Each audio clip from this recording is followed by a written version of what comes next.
بسم اللہ الرحمن الرحیم۔ اس تحریر کا مطالعہ شروع کرتے ہیں، اور پہلے یہ کریں گے کہ اس کو پڑھیں گے زیادہ، اور جو تبصرہ ہے اس کو محدود رکھیں گے، اور پھر اس میں سے جو مسائل نکلیں گے پڑھنے کے بعد ان پر پھر علیحدہ انشاءاللہ بحث جو ہے وہ متمم کی جا سکتی ہے۔ فلسفہ یونان کا ابطال اور امام غزالی کا طریقہ کار۔ اس باب کو تحریر میں لانے کا مقصد ان اصولوں کی تفہیم کی کوشش ہے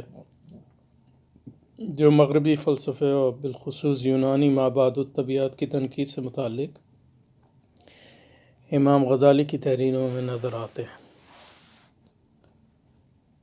ان اصولوں کی تفہیم کی کوشش ہے۔ اس مطالعاتی جائزے کو ہم کئی حصوں میں منقسم کر کے دیکھ سکتے ہیں۔ مثال کے طور پہ اس تناظر سے مکمل واقفیت حاصل کی جائے جس کے تحت امام غزالی رحمۃ اللہ علیہ یونانی فلسفے کی بنیادوں پر کاری ضرب لگاتے ہیں، کیونکہ اس سے ہمیں امام غزالی کی تنقید کے بنیادی محرکات کو جاننے میں بھی مدد ملے گی۔ اس میں اتنی سی وضاحت کی ضرورت ہے کہ یونانی فلسفے پر ضرب کاری لگائی ہے انہوں نے، لیکن یونانی فلسفہ جو مسلمانوں کے ہاں رائج تھا، اور خاص طور پہ جس کو فارابی اور ابن سینا نے جو ہے رواج دیا تھا، اور وہ فلسفہ جو ہے بنیادی طور پہ ارسطو کا فلسفہ تھا، لیکن اس میں افلاطونیت بھی کار فرماتی، افلاطون کے افکار بھی۔ اور ایک اہم چیز جو ہمیں نظر آتی ہے ان مسلمان فلسفیوں کے ہاں، فارابی، ابن سینا اور اس کے بعد جو ان کے پیروکار رہے ہیں، وہ یہ کوشش کرتے ہیں کہ ارسطو اور افلاطون کے جو افکار ہیں ان کے درمیان تطابق پیدا کیا جائے۔ اور اس میں اہم بات یہ ہے کہ مسلمانوں نے جن علاقوں کو فتح کیا، جیسے مصر، جیسے شام، تو یہ رومی تہذیب کے گڑھ تھے، اور رومی تہذیب گڑھ ہونے کا مقصد یہ ہے کہ اس میں یونانی تہذیب کا بھی بہت اثر تھا، اور یہ سب جو ہے عیسائیت کے وہ عیسائیت بھی تھی، تو عیسائی مذہب اور عیسائی فلسفہ، اور عیسائیوں نے رومی اور یونانی فلسفے کو جس طرح رواج دیا تھا ان علاقوں میں، مصر میں، شام میں، اردن میں، فلسطین میں، سب لوگ عیسائی تھے، اور وہاں جو عرب بھی تھے اور غیر عرب سارے عیسائی تھے، عراق میں اور عرب کے دوسرے علاقوں میں جہاں رومی تہذیب اور رومیوں کا قبضہ تھا، اور مسلمانوں نے رومیوں کو شکست دی، اور رومیوں کے جو تابع عرب، تو اس میں اس بات کی ضرورت ہے۔ اور زیادہ تر جو لوگ وہاں مسلمان ہوئے وہ عیسائی تھے، تو ان کے افکار جو یہ یونانیوں اور رومیوں کے ہیں، عیسائیت کے ذریعے مسلمان دنیا میں اولاً پھیلے، پھر جو ہے بعد میں یونانی کتابوں کا ترجمہ مامون کے زمانے میں زیادہ تفصیل سے ہوا، لیکن اثرات جو ہیں وہ شروع سے ہیں۔ یہ کہنا غلط ہے کہ مامون کے زمانے سے یہ اثرات شروع ہوئے، یا امام غزالی کے دور میں۔ امام غزالی کا دور اس لیے اہم ہے کہ اس میں اسلامی علوم جو ہے اس وقت تک مدون ہو چکے تھے اپنے موجودہ شکل میں، اور امام غزالی کے جو استاد امام الحرمین جوینی، یہ لوگ یہ خود بہت بڑے جو علماء ہیں، ان کا ان علوم کو مدون کرنے، ان کو موجودہ نہج دینے میں بہت اہم حصہ ہے، خاص طور پہ علم کلام اور اصول فقہ۔ نمبر 2، اس دور میں مختلف افکار و نظریات اور عقائد و اعمال کی جانب سے درپیش مختلف النوع خطرات کا تجزیہ اور اس کا سد باب۔ اس ضمن میں آپ کے اصول و تفریقات اہم ہیں۔ نمبر 3، فلسفہ و منطق کے عمومی اصول جو استدلال کے دوران امام نے استعمال کیے ان کی کس طرح توجیہ بیان کی جائے۔ فلسفہ و منطق کے عمومی اصول جو استدلال کے دوران کس طرح توجیہ بیان کی جائے۔ تو فلسفہ و منطق و عمومی جو استدلال ان کے ہیں ان کو سمجھنے کے لیے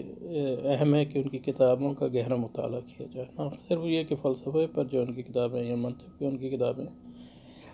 لیکن اصول فقہ پہ جو اصل غزالی کی کتابیں ہیں اور خاص طور پہ احیاء العلوم اور کیمیاء سعادت، ان کا مطالعہ بھی بہت اہم ہے، تو وہ بھی انشاءاللہ ہم ساتھ ساتھ جاری رکھیں گے۔ وہ خاص اصول جو یونانی مابعد الطبیعت کی رد تشکیلیت کے سیاق میں امام نے نہایت عمدگی سے استعمال کیے ہیں۔ رد تشکیلیت، یہ میری سمجھ میں نہیں آیا کہ رد تشکیلیت کا کیا مطلب ہے۔ وہ خاص اصول جو یونانی مابعد الطبیعت کے رد تشکیلیت کے سیاق میں امام کی رد میں بیان کیے ہیں۔ یونانی، اور جب ہم یونانی مابعد الطبیعت کی بات کرتے ہیں تو جیسے کہ میں نے پہلے کہا، اس سے مراد جو ہے اس کی وہ تشریح جو مسلمانوں نے کی، خاص طور پہ ابن سینا اور ابن سینا کا امام غزالی پہ بہت زیادہ اثر ہے، اور نہ صرف یہ کہ اس کی عربی میں جو کتابیں ہیں اس کی، بلکہ فارسی میں کتابیں جو اب کچھ مخطوطات اس کے برآمد ہوئے ہیں۔ تو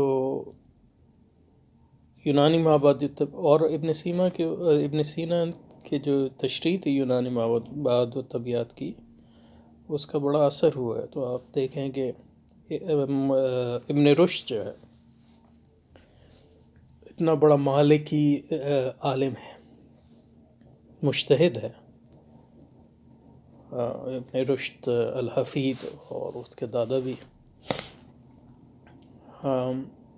لیکن ابن رشد جو ہے اس پہ یعنی وہ ٹھیٹھ عالم ہے، لیکن کیونکہ وہ ارسطو پہ اس کا اتنا اثر ہے کہ وہ ارسطو کے جو اقوال تھے، جو کفری اقوال تھے، ظاہر ہے ان پہ وہ ان کو وہ قبول تو نہیں کرتا، یعنی اس پہ ایمان نہیں رکھتا، لیکن اس کی توجیہ کرنے کی کوشش کرتا ہے۔ مطلب ارسطو کا یہ نظریہ ہے کہ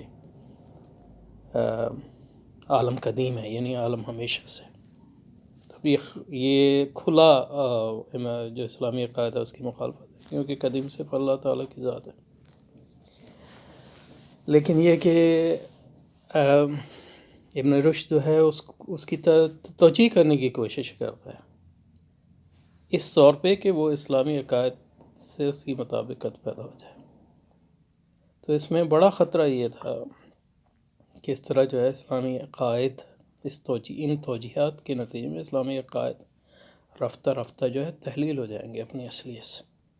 تو اس لیے اصل جو خطرہ تھا وہ یہ تھا کہ علماء جیسے ابن رشد جیسے علماء، یہ بعد میں امام رازی جیسے علماء جو ہے ارسطو کے اصولوں کو جو ہے وہ اسلامیانے کی کوشش کریں، اور اس کے نتیجے میں جو اسلامی عقائد جو ہیں، یعنی جزوی اسلامی عقائد کی بات نہیں کر رہا، یعنی بنیادی اسلامی عقائد پہ جو ہے اس میں جو ہے کمپرومائز کرنے کی صورت پیدا ہو جائے۔ اور اس کا آپ اس سے نتیجہ نکال لیں کہ امام غزالی کے کام کے باوجود، یعنی آج آپ دیکھیں جو اشعری علم کلام ہے اس میں آج بھی، حالانکہ اشعریت کی جو بنیاد ہے وہ یونانیت اور اعتزال کا رد ہے، لیکن اس کے باوجود آج بھی اشعری علم کلام میں ارسطو کا بڑا اثر ہے، خاص طور پہ صفات کے مسائل میں. جو ہمارے یہاں وہ بحثیں الحمدللہ نہیں ہیں، لیکن آپ اگر عرب دنیا کو دیکھیں، مصر کو دیکھیں، تو یا جو حنبلیوں اور اشعریوں کے درمیان جو لڑائی ہے وہ خاص طور پہ ارسطو کی تشریح و توجیہ میں ہے، جس کو کفر اور شرک تک پہنچا دیتے ہیں یہ لوگ. تو یہ خطرہ جو تھا اسلامی دنیا میں تھا، لیکن یہ کہ یہ خطرہ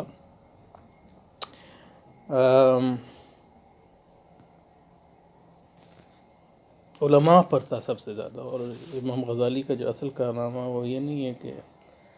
یعنی یہ کوئی خطرہ نہیں تھا کہ ارسطو کے عقائد جو ہے عام مسلمانوں پر حاوی ہو جائیں گے، یا وہ لوگ جو دین دار اتنے نہیں تھے جیسے فارابی یا ابن سینا، تو اس کا اتنا خطرہ نہیں تھا. خطرہ یہ تھا، اصل خطرہ یہ تھا کہ ابن رشد جیسے مجتہد اور علماء جو ہے ارسطو کے طرفدار بن جائیں. اور اس میں امام غزالی کا جو اصل کام ہے. تو یہ کیونکہ یہ ختم ہو گیا، یہ سیکشن اس پہ رکتے ہیں، اور انشاءاللہ چھوٹے چھوٹے ویڈیو بناؤں گا تاکہ اس کا جو ہے اس کو فالو کرنا آسان ہو جائے. اور اگر آپ کو اس سلسلے میں کچھ سوال و جواب یا استدراکات ہوں تو وہ جو ہے آپ پیش کر سکتے ہیں اپنے تبصروں میں.